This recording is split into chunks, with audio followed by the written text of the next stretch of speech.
വക്കാനു എന്നിടത്തുള്ള മദ് എന്താണെന്ന് പറഞ്ഞു തരാമോ? വക്കാനു എന്നയിടത്ത് മദ് തൊബിഈ ആണുള്ളത്. മദ്ദിന്റെ അക്ഷരത്തിന് ശേഷം സുക്കൂനോ ശബ്ദോ ഇല്ലാതെ ഒരേ കലിമത്തിലാണ് മദ്ദിന്റെ അക്ഷരം വന്നതെങ്കിൽ അവിടെ മദ് തൊബിഈ ആണ് ഉണ്ടാകുന്നത്. ഓഹോ, അങ്ങനെയാണല്ലേ. എനിക്കെന്താണ് ഇദ്ഗാമും ബിഗുന്ന എന്ന് പറഞ്ഞു തരാമോ?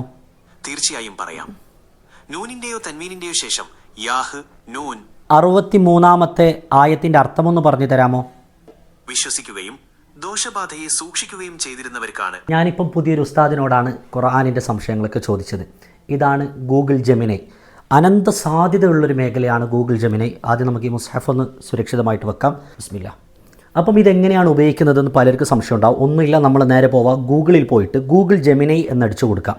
ഗൂഗിൾ ജെമിനൈ എന്നടിച്ചു കൊടുത്തിട്ട് ആദ്യം വരുന്ന ക്ലിക്ക് ചെയ്തിട്ട് അപ്പം ഇങ്ങനൊരു ഇൻ്റർഫേസ് ആയിരിക്കും വരിക. ഇതിൽ ഈ സൈഡുള്ളതാണ് ഗൂഗിൾ ലൈവ്.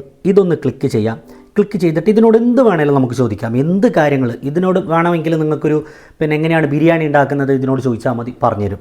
ഇത് ഓപ്പൺ ചെയ്തിട്ട് നമ്മൾ ബാക്കിൽ കാണുന്ന ഇവിടെ ക്ലിക്ക് ചെയ്ത് കഴിഞ്ഞാൽ ക്യാമറ ഓപ്പൺ ചെയ്യും. എന്നിട്ട് നമ്മൾ എന്തിനെ പറ്റി ചോദിച്ചാലും ഇത് പറഞ്ഞു തരും. നിനക്ക് എന്താണ് ഇപ്പോൾ ഇവിടെ കാണുന്നത് ഒന്ന് പറഞ്ഞു തരാമോ?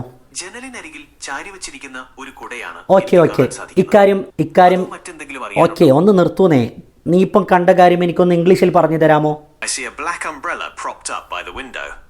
Did you have any questions about it? അപ്പം ഇതാണ് ഇതിൻ്റെ സാധ്യതകൾ. പറഞ്ഞാലൊന്നും തീരില്ല കേട്ടോ. ജസ്റ്റ് ഒന്ന് ട്രൈ ചെയ്യുക. ഗൂഗിൾ ജെമിനി ഫ്രീ ആയിട്ട് തന്നെ നമുക്ക് ഉപയോഗപ്പെടുത്താൻ പറ്റും. എയുടെ അനന്ത സാധ്യതകളുണ്ട്. എയെ പറ്റി മുഴുവനായിട്ട് നിങ്ങൾക്ക് അറിയാൻ വേണ്ടിയിട്ട് അബാദ് ട്യൂഷൻസ് എന്ന എൻ്റെ യൂട്യൂബ് ചാനലിൽ എ ഇൻട്രൊഡക്ഷൻ വീഡിയോ ഇട്ടിട്ടുണ്ട്.